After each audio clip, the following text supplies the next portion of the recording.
ಎಲ್ಲಿ ಗುರು ಹೋಯ್ತಾವ ನೀನು? ಅಣ್ಣ ಯಾವ ಕಡೆ? ಕ್ರೇಜಿ ಗುರು. ನಮ್ಮ ಜನ ಎಲ್ಲೆಲ್ಲಿ ಯಾವ ಥರ ಬರ್ತಾರಂತ ಇಮ್ಯಾಜಿನ್ ಮಾಡೋಕ್ಕೂ ಆಗಲ್ಲ ಗುರು. ಹೇಳ್ಬೇಕಂದ್ರೆ ರೈಡರ್ಗಳಿಗೆ ಒಂದು ಸಿಕ್ಸ್ತ್ ಸೆನ್ಸ್ ಅಂತಲೇ ಹೇಳ್ಬೋದು. ಸೊ ಯಾರ್ಯಾರು ಯಾವ್ಯಾವ ಕಡೆಯಿಂದ ಬರ್ತಾರೆ ಅಂತ ಒಂದು ಇಮ್ಯಾಜಿನೇಷನ್ ಇರುತ್ತೆ ಗುರು. ನೋಡಿ, ಒಬ್ಬ ಬಸ್ಸಿಗೆ ಹೋಗಿ ಎಳ್ಕೊಳ್ತಾನೆ, ಅಲ್ಲೊಂದು ನಿಲ್ಲಿಸ್ತಾನೆ ಅಂತ ಒಂದು ಇಮ್ಯಾಜಿನೇಷನು. ನಿಲ್ಸಿದ್ನಾ? ಹಾಂ, ನಿಲ್ಲಿಸ್ದ ನೋಡಿ. ಸೊ ಈ ಥರ ಇಮ್ಯಾಜಿನೇಷನ್ ಮಾಡ್ಕೋತೀವಿ ಗುರು. ಅದಕ್ಕೆ ತಕ್ಕನಂತೆ ನಾವು ಗಾಡಿ ಓಡಿಸ್ತೀವಿ.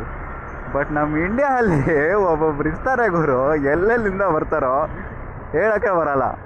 ಲೈಕ್ ಲಿಟ್ರಲಿ ಇವಾಗ ಒಂದು ಎಕ್ಸಾಂಪಲ್ ನೋಡಿದ್ರಲ್ಲ, ಕ್ರೇಜಿ ಮಾತ್ರ. ಎಲ್ಲೆಲ್ಲಿಂದ ಬರ್ತಾರೆ ಗೆಸ್ಸೇ ಮಾಡೋಕ್ಕಾಗಲ್ಲ ಗುರು.